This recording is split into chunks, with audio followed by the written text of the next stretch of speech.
বালামসুর শেষ নেই, আযাবের শেষ নেই। আল্লাহ রাব্বুল আলামিন এগুলি আল্লাহর সেনাবাহিনী। ডেঙ্গু জ্বর আল্লাহর আযাব, আল্লাহর সেনাবাহিনী। যত ফ্লু আর ভাইরাস এসব আল্লাহর সেনাবাহিনী। ওমা ইয়ালামু জুনুদা রাব্বিকা ইল্লা হু, আল্লাহ যে কত সেনাবাহিনী আছে আল্লাহ ছাড়া কেউ জানে না। জি, সেনাবাহিনী মানে শুধু ফেরেশতা না, সেনাবাহিনী মানে মুজাহিদিন না শুধু। আল্লাহর সমস্ত সৃষ্টি যেগুলি দিয়ে জালেমদেরকে আল্লাহ নির্মূল করে সবই সেনাবাহিনী আল্লাহ। সে আসমানি আযাব হোক আর জমিনি গজব হোক আর যে কোনো কিছু হোক, আর জালেমকে জালেমের উপর চাপিয়ে দেওয়া হোক, জি, সব আল্লাহর সেনাবাহিনী। আব্দুল্লাহ বিন ওমর রাদিয়াল্লাহু তাআলা আনহু বলেন, আকবাল রাসূলুল্লাহ সাল্লাল্লাহু আলাইহি ওয়াসাল্লাম, রাসূলুল্লাহ সাল্লাল্লাহু আলাইহি ওয়াসাল্লাম একদিন আমাদের কাছে আসলেন। আর ইয়া মাশারাল মুহাজিরিন, হে মুহাজিরিনদের দল, মক্কা থেকে যারা হিজরত করে মদিনায় এসেছে, বিশেষ করে খামসুন, 5টি পাপ রয়েছে, 5টি অপরাধ রয়েছে। এযাব তুলিতুম বিহিন্না, যদি এতে তোমরা নিমজ্জিত হও, এই পাপগুলিতে যদি তোমরা ডুবে যাও, ওয়া আউযু বিল্লাহি আন তুদরিকুন, আল্লাহর কাছে আমি আশ্রয় গ্রহণ করি তোমাদের জন্য যে তোমরা যাতে এইসব পাপে লিপ্ত না হয়ে যাও। 1 নম্বর পাপ, লাম তাজহারিল ফাহিশাতু ফি কওম, কোন সম্প্রদায় যদি অশ্লীলতায় ডুবে যায়, অশ্লীলতা হচ্ছে জিনা, ব্যভিচার, সেটা সম্মতির সাথে হোক অথবা ধর্ষণ হোক, দুটোই। জিনা হচ্ছে সবচেয়ে বড় অশ্লীলতা, সমকামিতা, লেওয়াতাত, পুরুষে পুরুষে, এটা হচ্ছে জঘন্য অশ্লীলতা। আল্লাহ রাব্বুল আলামিনের এত গজব হয়েছে ওই সমকামী জাতির ওপর, লূত আলাইহিস সালামের জাতি যে কাফের ছিল এবং এরা সমকামী ছিল, যে তাদেরকে তো ধ্বংস আল্লাহ করেছেন। তারা যেসব এলাকা বসবাস করে সেই জমিনকে আল্লাহ রাখেননি, মৃত সাগরে পরিণত করেছেন। ওই সাগরের নাম হচ্ছে আল বাহরুল মাইয়িত, ডেড সি। জি, মৃত সাগর। আল্লাহর হয় বিশেষভাবে ইল্লা ফাশা ফিহিমুত তাউন ওয়াল আওজা, তাহলে প্লেগ আর মহামারী এমন এমন রোগ ব্যাপক আকার ধারণ করবে, আল্লাতী লাম তাকুন ফি আসলাফিহিম, যা পূর্ব যুগে কোনোদিন এই সব রোগের কথা শোনোনি। করোনার কথা জীবনে কখনো শোনেনি, এই শুনলাম দেখলাম। হ্যাঁ, এডসের কথা আমরা 30-40 বছর আগে শোনেনি। আর এই ধরনের ভাইরাস নামটিও আজকে থেকে 25-30 বছর আগে শুনিনি। ফ্লু, এইসব ভাষাগুলি শুনিনি। কত রকমের যে ফ্লু, কত রকম বার্ড ফ্লু, আর আরো কত সোয়াইন ফ্লু, আর কি কি ফ্লু আপনারাই জানছেন বেশি। আল্লাহু আকবার, বালামসুর শেষ নেই, আযাবের শেষ নেই। আল্লাহ রাব্বুল আলামিন এগুলি আল্লাহর সেনাবাহিনী। ডেঙ্গু জ্বর আল্লাহর আযাব, আল্লাহর সেনাবাহিনী। যত ফ্লু আর ভাইরাস এসব আল্লাহর সেনাবাহিনী। ওমা ইয়ালামু জুনুদা রাব্বিকা ইল্লা হু, আল্লাহ যে কত সেনাবাহিনী আছে আল্লাহ ছাড়া কেউ জানে না। জি, সেনাবাহিনী মানে শুধু ফেরেশতা না, সেনাবাহিনী মানে মুজাহিদিন না শুধু। আল্লাহর সমস্ত সৃষ্টি যেগুলি দিয়ে জালেমদেরকে আল্লাহ নির্মূল করে সবই সেনাবাহিনী আল্লাহ। সে আসমানি আযাব হোক আর জমিনি গজব হোক আর যে কোনো কিছু হোক, আর জালেমকে জালেমের উপর চাপিয়ে দেওয়া হোক, জি, সব আল্লাহর সেনাবাহিনী। 2 নম্বর অপরাধ, ওয়ালাম ইয়ানকুসুল মিকিয়াল ওয়াল মিজান, আর যা দাঁড়ি মারবে, ওজনে কম দিবে, যে কোনো কিছুতে দাঁড়ি মারে, নিচ্ছে বেশি দিচ্ছে কম, নিচ্ছে বেশি দিচ্ছে কম, এটা দাঁড়ি মারা। ইল্লা ওয়াখিযু বিসসিনিন, তাহলে তাদেরকে পাকড়াও করা হবে আল্লাহর পক্ষ থেকে। কিসের মাধ্যমে? দুর্ভিক্ষের মাধ্যমে, অনাবৃষ্টির মাধ্যমে, অশিদ্দাতুল মাউনা, আর দ্রব্যমূল্য বৃদ্ধির মাধ্যমে। দেখেন 5 বছর পরে সমস্ত পণ্যের দাম ডবল হয়ে যাচ্ছে। 1 শ্রেণীর লোকেরা সুদ খরমে ফিক্সড ডিপোজিট রেখে 5 বছর ডবল হবে, কিচ্ছু লাভ নেই। 5 বছর পরে প্রত্যেকটা জিনিস দ্বিগুণ হয়ে যাচ্ছে। আমি ছোট থেকে দেখে আসছি এটা, যখন থেকে আমার হোশ বুদ্ধি হয়েছে তখন তো আমি দেখি যে 5 বছর আগে এটার দাম কত ছিল আর এখন কিরকম দাম আছে। আপনি দেখেন, হিসাব করে পেয়ে যাবেন।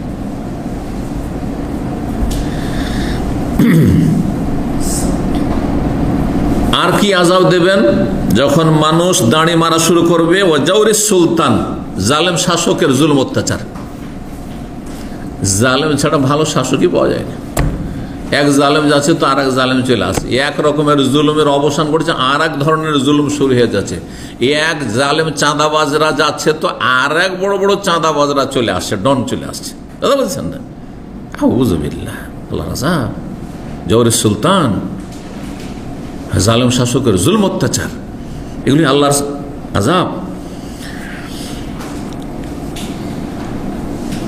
3 নম্বর অপরাধ, ওয়ালাম ইয়ামনাউ যাকাত আমওয়ালিহিম, আর যদি তারা ধন সম্পদের যাকাত না দেয়, ইল্লা মুনাউল কাতরা মিনাস সামাই, অনাবৃষ্টি শুরু হয়ে যাবে, বর্ষা বৃষ্টি হবে না। সুতরাং বাগানে ফল নেই, আম বাগান আছে, লিচু বাগান আছে, ফলন নেই, অথবা আছে এমন সময় শুরু হলো যে সব মুকুল জ্বলে শেষ হয়ে গেল, নষ্ট হয়ে গেল, অথবা এমন শিলাবৃষ্টি হলো সব শেষ হয়ে গেল।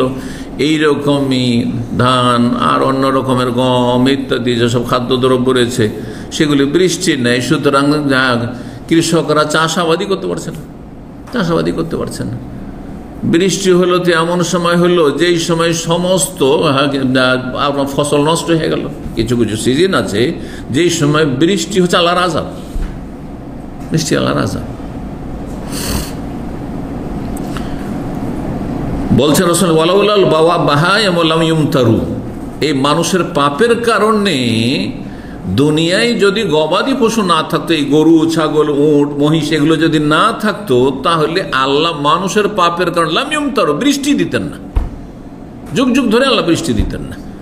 তো পাপীদের দেশেও যে মাঝে মাঝে বৃষ্টি হচ্ছে আর চাষাবাদ যোগ্য হচ্ছে, জমি মরা জমি আবাদ যোগ্য হচ্ছে, এটা কিসের ওসিলাই? গবাদি পশুর ওসিলা, ওলাল বাহাই, গবাদি পশুর ওসিলাই। 4 নম্বর অপরাধ, ওয়ালাম ইয়ানকুযু আহদাল্লাহি ওয়া আহদা রাসূলিহি, যদি আল্লাহ এবং রাসূলের সাথে যে ওয়াদা রয়েছে, আতিউল্লাহ ওয়া আতিউর রাসূল, আলাস্তু বিরাব্বিকুম, আমি কি রব নই? বালা, সমস্ত মানব জাতি বলেছে, কিন্তু ওয়াদা ভঙ্গ করেছে আল্লাহর সাথে, আল্লাহকে অস্বীকার করেছে, না আল্লাহর সাথে শরীক স্থাপন করেছে, আল্লাহর সাথে সম্পর্কের হয়ে গেছে, আল্লাহর ইবাদতবন্দি করছে না, খেয়াল খুশি জীবন যাপন করছে, কুপ্রবৃত্তির অনুসরণ করছে, মনে যেটা চায় সেটা করে। আজকাল অধিকাংশ মুসলিম যারা নামাজ পড়ে মনে চাইলে নামাজ পড়ে, কখনো পাকা মুসল্লি হয়ে গেল, মন চাইছে, এখন মনটা ভালো লাগছে, আর কখনো নাই তো কিচ্ছু নেই। আমার প্রতিবেশী বাবা নামাজ পড়ে না,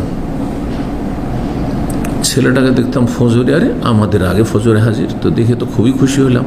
যাক, গোবরে যদি পদ্ম ফুলও হয় যে বাপ নামাজ পড়েন না, কিন্তু ছেলেটা ফজরে হাজির, এটা যেমন তোর কথা নেই, কারণ ফজরে হাজির হওয়া মানে ও কুফরি মুক্ত, মুনাফিকিও মুক্ত, পাকা ইমানের পরিচয়।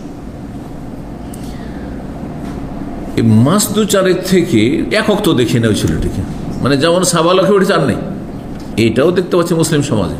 যতদিন নাবালক আসল নেচারে ইসলামের ফিতরাতের উপর আছে, সে নামাজ পড়ছে কচি কাচারা, আর যেমনই সাবালক হলো প্রকৃতি বিকৃত হয়ে গেল বেনামাজি।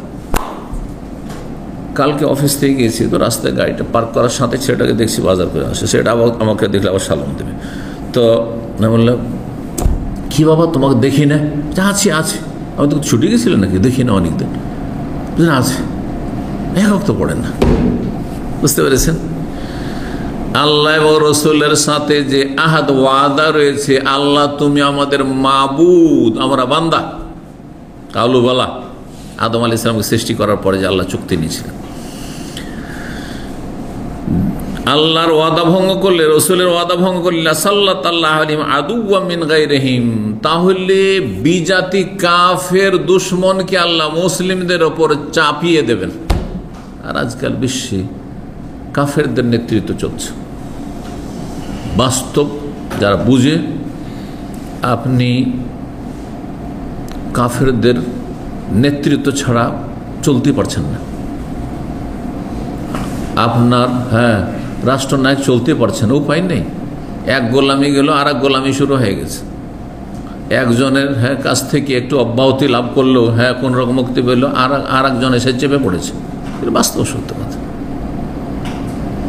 সব কিছু তাদের দ্বারস্থ হতে হচ্ছে। কোনো জাতি শক্তিশালী হওয়ার জন্য লাগবে অস্ত্র আর লাগবে মিডিয়া। দুটো মুসলিমদের কাছে আছে, বলো। অস্ত্র নিতে হইল যে বয়কট করো, বয়কট করো, অস্ত্র তো অস্ত্র নেব না, কি দিয়ে চলবেন? নিরস্ত্র তাহলে।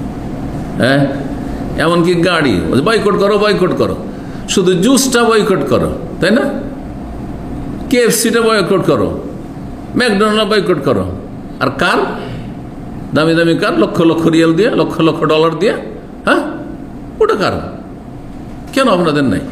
প্লেন ওদের কাছ থেকে কিনতে হবে, ট্রেন ওদের কাছ থেকে কিনতে হবে। আস্তাগফিরুল্লাহ। আছে কি তাহলে মিডিয়া? ওরা যেটা নিউজ করছে ওইটা তখন আপনারা ওখান থেকে আপনাদের সাংবাদিকরা নিচ্ছে, ওখান থেকে ধার করছে যে ওরা যেটা ওরা হ্যাঁ বলেছে এই খবর, তখন ওই খবর। আর ওরা যেটা বলছেন না হয়নি, তো হয়নি। তো জাতির আছে এটা কি? চিন্তা করে দেখুন বিষয়টি। খালি পয়সা থাকলে হবে? কিচ্ছু হবে না পয়সা থেকে। আল্লাহ বুঝার তৌফিক দান করেন। আল্লাহ রাব্বুল আলামিন মুসলিম জাতিকে শক্তিশালী করেন এবং মুসলিম জাতির শক্তি রয়েছে ঈমানে। আল্লাহ ঈমানের দিকে, ইসলামের দিকে ফিরে আসার তৌফিক দান করেন, তাওহীদ সুন্নাতের দিকে ফিরে আসার তৌফিক দান করেন, আখিরাত মুখী আল্লাহ হওয়ার তৌফিক দান করেন, তওবা করে আল্লাহর দিকে ফিরে আসার তৌফিক দান করেন, মসজিদ মুখী হওয়ার তৌফিক দান করেন। দুশমনকে আল্লাহ চাপিয়ে দেবেন যদি অপরাধ কি থাকে আল্লাহ রসুলের সাথে ওয়াদা ভঙ্গ করেন। ফাখাযু বাযা মাফি আইদিহিম, সুতরাং তারা লুটপাট করে নিয়ে যাবে মুসলিমদের ধন সম্পদ। মুসলিম দেশ থেকে তারা লুটপাট করে বিভিন্নভাবে নিয়ে যাচ্ছে। 5 নম্বর, যদি মুসলিমদের শাসকরা, নেতারা আল্লাহর কিতাব দিয়ে ফয়সালা না করে, দেশ পরিচালনার জন্য মানব রচিত বিধান ওই কাফেরদের ঘর থেকে নিয়ে আসে, অথচ তাদের কাছে আল কোরআন কিতাবুল্লাহ, আল্লাহর আসমানি বিধান মওজুদ রয়েছে, বলছে না চলবে না, এটা আজকাল চলবে না, এটা আমরা পারবো না। খুব ভালো ভাষা যদি আমরা পারছি না, এটা বললে অনেক ভালো মনে করতে হবে শাসক আজকালকার জমানে। আর না হলে না না এটা চলবে না, এটা মধ্যযুগীয়। এদের একটা কুফরি ভাষা আছে নাস্তিকদের, মুসলিম সমাজের নাস্তিকদের। মধ্যযুগীয় কায়দায় কি করেছে? হ্যাঁ, শাস্তি দিয়েছে। মধ্যযুগ মানে বুঝেন, মানে একটা যুগ ছিল, হ্যাঁ প্রাচীন যুগ, ইসলামের পূর্বের যুগ, 1400 বছর আগের যুগ, হ্যাঁ ওইটা প্রথম যুগ। আর ইংরেজরা যখন ব্রিটিশ সারা বিশ্বকে দখল করলো, তারপর এটা এই যুগ, শেষ যুগ। আর ওইটাই চলছে, ব্রিটিশদের আইনি সারা বিশ্বে চলছে।